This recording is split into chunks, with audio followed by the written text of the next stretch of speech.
Adesso approfittiamo della professoressa Marina Moncelsi, che è una grande ricercatrice e a proposito avrà da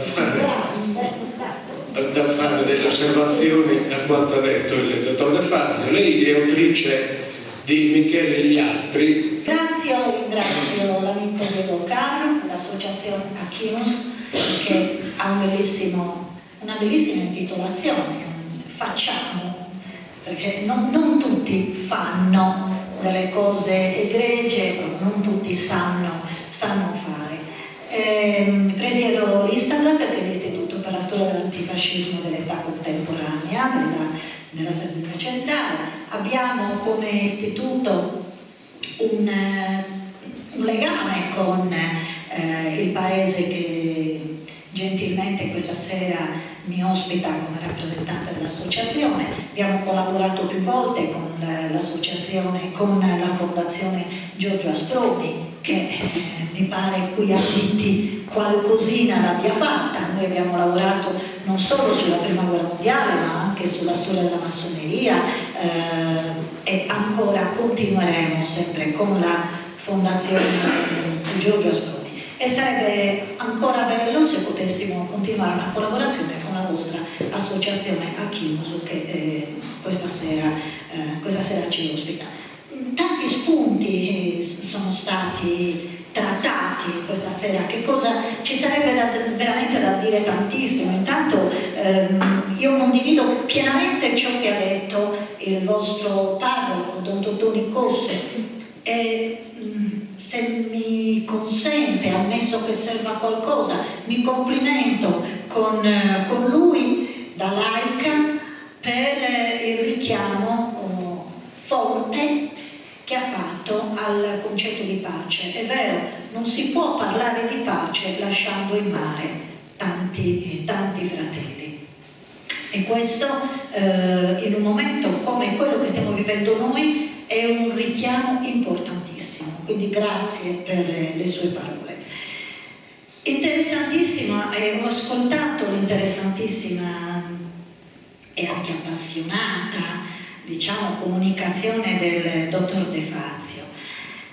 Qualche precisazione la faccio giusto per non spaventare chi è nel pubblico. È vero che le condanne furono 15.000, ma è vero che non furono eseguite, grazie al cielo, non furono eseguite così tante. E anche sulla decimazione, che è la cosa peggiore, più brutale a cui abbiamo assistito, perché è vero che una guerra è sempre fratricida, ma ammazzare volontariamente a sangue freddo, fucilare un proprio commilitone è veramente qualcosa di orribile. È la faccia più trista di tutta la vicenda della prima guerra mondiale.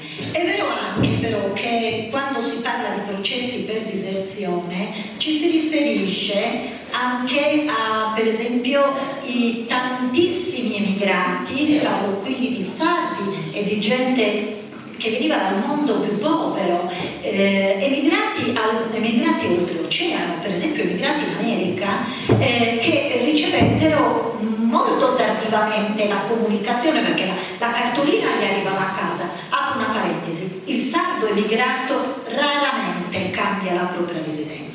Il sardo emigrato, soprattutto nel passato, pensava sempre di tornare, pensava ad un'emigrazione breve.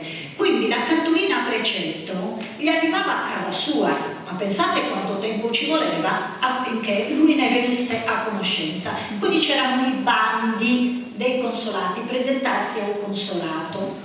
Moltissimi emigrati, io mi sono trovata, ho consultato qualcosa come 25.000 fogli matricolari negli ultimi anni, parlo di sardi ovviamente, di zone nostre, e si sono trovati con una accusa di diserzione per non essersi presentati, perché non si tratta di una renitenza alla leva. Nel tempo di guerra la renitenza si chiama automaticamente diserzione. Poi però vengono archiviate queste accuse e a pochissimi si porta avanti un processo, a quelli che non si presentano mai più. Ma in diserzione è anche ritornare in ritardo da una licenza, e pensate ai sardi che raramente ottenevano una licenza e con molta difficoltà, poi anche con ritardo, perché il piroscafo che li riportava sulla terraferma partiva 2 volte alla settimana e da Terranova Olbia partiva una volta, cioè 2 volte da Cagliari, 1 volta alla settimana da Olbia, quindi si arrivava molto spesso in ritardo. Nel frattempo ci si ritrovava adesso l'accusa di diserzione, ma ci furono quei casi in cui fu coinvolta la brigata Sassari e la brigata Catanzaro con dei veri e propri processi che durarono a lungo e che videro delle condanne a morte. Bene, su questi casi, se vi può interessare, faremo chiarezza tra qualche mese, perché i 2 massimi studiosi della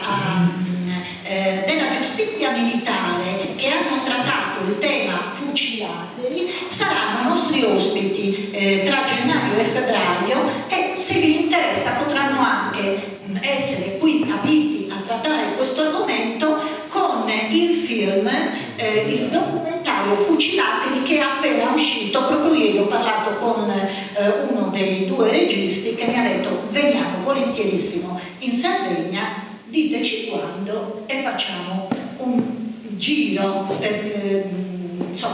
per chi è interessato ad approfondire questo tema. Mi fa molto piacere che lei ne abbia parlato, quindi grazie. Molto interessante anche la questione dei numeri. Diamo i numeri. È vero che quando si parla di guerra parlare di numeri è secondario, però è anche abbastanza significativo per chi vuole approfondire certi temi. I vostri nomi nella lapide, come i nostri, sono purtroppo scarsi. Ci sembrano tantissimi a confronto con la popolazione di quegli anni, però sono bassi, perché purtroppo devono essere rimpinguati e aumentati. E grazie agli studi di Giuliano Chirra noi conosciamo moltissimi mortos in terranzena, perché è vero che Trattare che frates e Chertare che inimicos è uno dei testi fondamentali per studiare la prima guerra mondiale in Sardegna, ma è vero anche che mortos in terranzena è un'operazione di ricerca e di scavo. Solo Giuliano Chirra, con la sua follia tutta mitichesa, poteva fare un lavoro del genere. È andato in giro, stavo scherzando ovviamente, l'ho detto in senso è andato in giro per i cimiteri di guerra a cercare i cognomi sardi e a cercare tutte le liste dei morti, se ne trovava qualcuno sardo. Cioè se n'è andato in Jugoslavia, in Romania, in Bulgaria, ne ha trovato fino in Grecia, ne ha trovato in Francia, in Austria, nei cimiteri di prigionia, dei campi di prigionia in Germania. Ha fatto un lavoro di cui veramente gli si deve un grandissimo merito. Mi dispiace che oggi non lo possa salutare. Chi erano questi soldati? Il dottor De Fazio ha detto che in buona parte erano contadini e nel nostro caso anche pastori. Perché? Perché come sapete coloro che avevano un livello di istruzione superiore, e i nostri contadini pastori erano per lo più analfabeti, venivano immatricolati, arruolati in altre armi, come per esempio, se erano specializzati, l'artiglieria, che è vero, è rischioso, però non è la fanteria. I poveri cristi andavano in fanteria. Gli operai invece venivano generalmente esonerati perché servivano dentro le fabbriche per l'economia di guerra. Gli impiegati solo dal 1916-17 vengono richiamati anche gli impiegati degli uffici pubblici, a parte che non credo che a Biti ci fossero molti impiegati di uffici pubblici. Quindi che cosa ci ritroviamo noi della nostra terra, del nostro circondario del Nuoro? Ci ritroviamo in gran parte gli arruolati, i richiamati, arruolati in fanteria. E la fanteria dove va? In seconda linea? La fanteria va in prima linea, va all'assalto. Ed ecco che abbiamo queste brigate composte per lo più di povera gente, dico per lo più perché anche lì c'era gente alfabetizzata, ma chi aveva le più basse aspettative di vita era proprio la fanteria e i sottufficiali di fanteria. Questi sono alcuni degli spunti che mi vengono, volevo richiamare alla mente. Bellissimo anche il richiamo a Satitto, il dolore di chi rimane a casa. Ricordiamoci che vennero richiamati 23 annate di leva.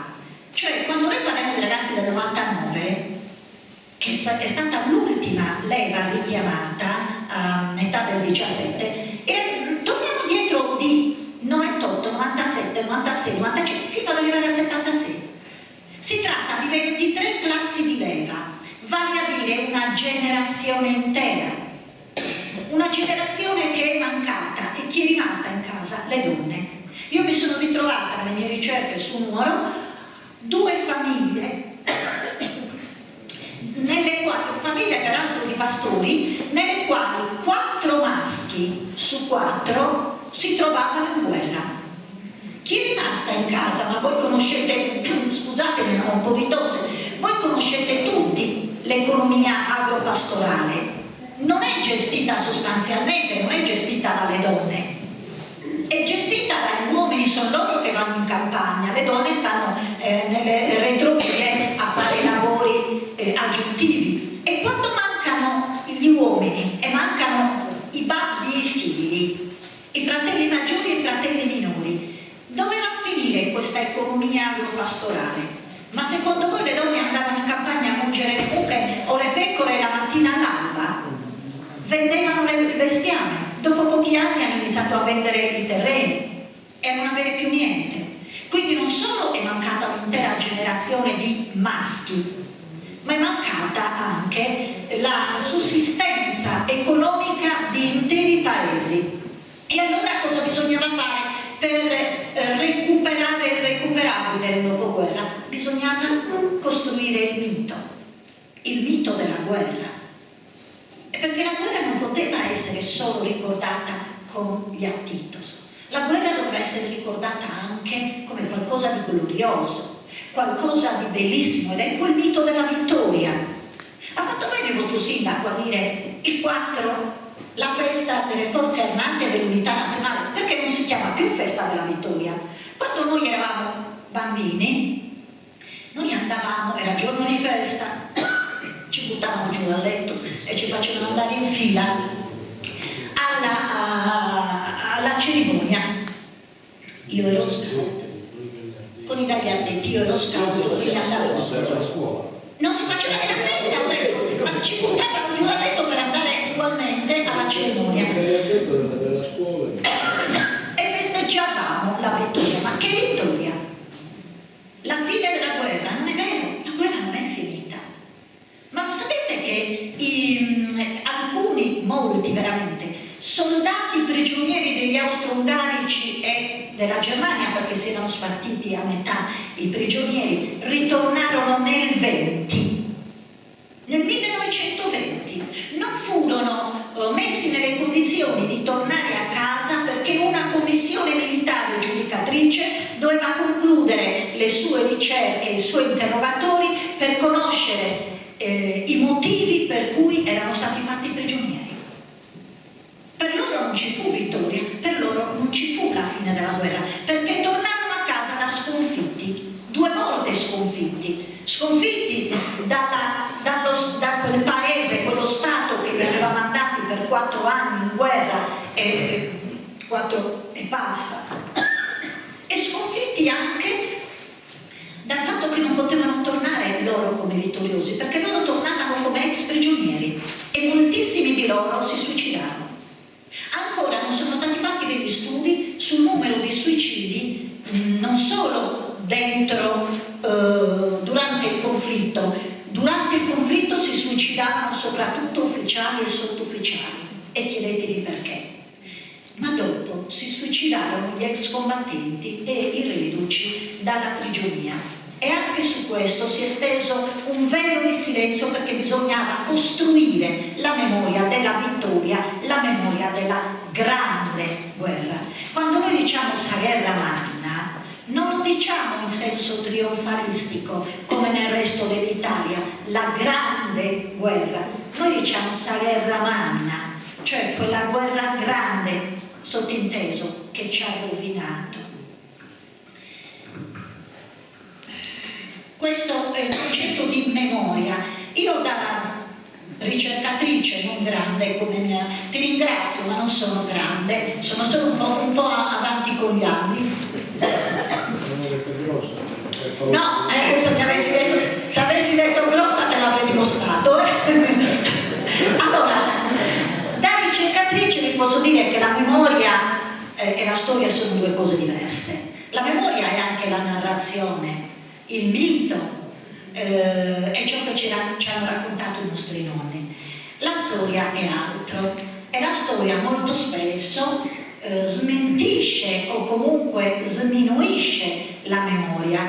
Io fortunatamente sono figlia di una memoria molto particolare, nel senso che la memoria familiare mia relativamente alla Grande Guerra è una memoria senza trionfo. La prima volta che ho sentito raccontare della Grande Guerra mi fu raccontato da una donna di grande saggezza, trentina, di famiglia trentina di confine, del fratello, poi mi fu riconfermata da quest'uomo che ho avuto la fortuna di conoscere, che lui dovette partire in guerra con gli italiani perché il babbo aveva deciso di andare in Sardegna e far vivere la sua famiglia in Sardegna, a Cagliari. Quindi lui fu arruolato allo scoppio della Grande Guerra con l'esercito italiano, non con l'esercito austro-ungarico come i suoi cugini, che invece vivevano su, al confine tra Italia e Austria. E fu terribile per lui essere lì sotto il sospetto di poter essere una spia, perché i suoi stessi commilitoni lo guardavano, i superiori lo guardavano con sospetto, ma sapeva che se fosse caduto nelle mani degli austriaci gli avrebbero fatto pentire il giorno della sua nascita, perché lui sarebbe stato un traditore in quanto arruolato con gli italiani. Bene, questa donna, che era mia nonna e parlava di suo fratello, che era lo zio di mio padre, mi diceva a proposito di Atitus: Maria, la guerra la fanno gli uomini perché non hanno mai avuto un figlio in pancia, perché noi portiamo la vita e loro, quando si mettono in testa, portano la morte. E siccome era una donna di grande saggezza, quando poi il figlio scriteriato, cioè mio padre, da ragazzo tutto preso dalla retorica fascista che parlava di guerra, si arruolò volontario falsificando le firme, tra l'altro dei genitori, si arruolò volontario per la guerra d'Africa. Mia nonna, che lo venne a sapere la mattina che lui andò alla stazione, si recò alla stazione austro-ungarica com'era, lo prese, lo scaricò giù dalla tradotta militare sotto le risate dei suoi compagni e lo riportò a casa tenuto per un orecchio. E quella donna saggia mi disse: non me ne sono mai pentita, perché poi io andavo a fare le visite di condoglianze alle mamme di quei compagni. Bene, non è stata quindi una memoria né di prima né di seconda guerra molto trionfale, e io ringrazio mia nonna di avermi fatto vedere la guerra sotto questo aspetto. Ma noi siamo donne e non ne capiamo molto, perciò per capire qualcosa io mi sono messa a studiare le cose fatte dagli uomini, e cioè quegli archivi militari che sono costruiti su nomi maschili, su azioni maschili, su trionfi maschili. Di trionfi per quanto riguarda i nostri soldati io ne ho letti molto pochi. Ho letto di medaglie, di encomi solenni, di croci al merito, però non si equilibrano le cose, perché ho letto di certificati di morte crudi, come solo un medico sa essere e sa scrivere, e ho letto di telegrammi quasi tutti con la stessa formula, inviati ai sindaci del paese del morto. Si prega a comunicare alla famiglia che il soldato eccetera eccetera è caduto sul fronte dell'onore il giorno tale eccetera eccetera eccetera. Qualche volta nel comunicato ufficiale c'erano persino le condoglianze dell'ufficiale che scriveva la formula di comunicazione, ma non credo che di quelle condoglianze nelle famiglie dei caduti se ne siano fatte molte. Bene, un piccolo richiamo appena quasi fuori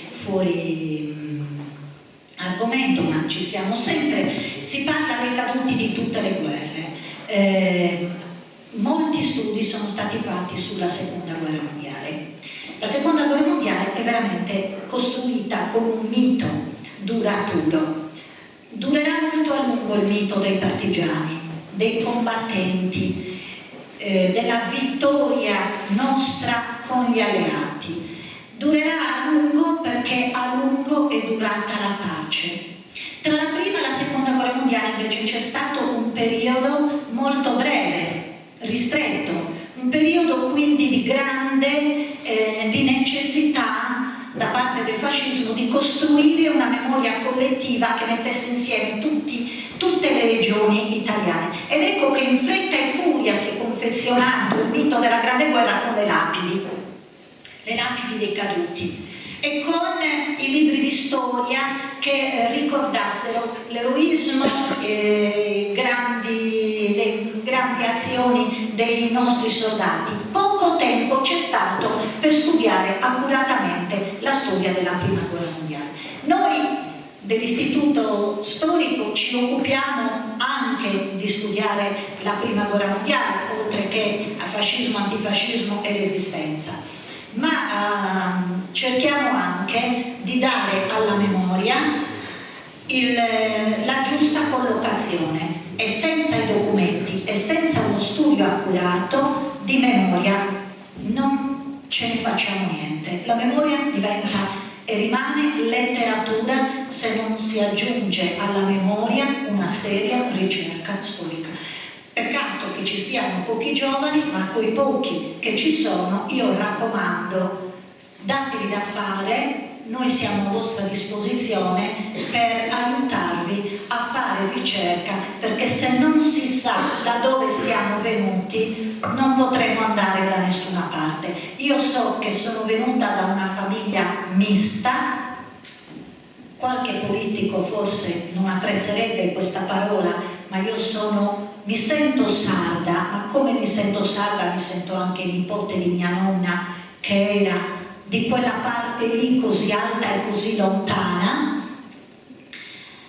e sento che la memoria che mi è stata lasciata è molto importante, ma anche il desiderio di fare luce su questa memoria, di conoscere, di sapere, di documentare è molto ma molto più importante. Quindi narrazione sì, fino a un certo punto, documentazione sì, importantissima, proprio per evitare che la memoria possa essere ricostruita a seconda di ciò che fa comodo raccontare, dire e far credere. Vi ringrazio per la pazienza.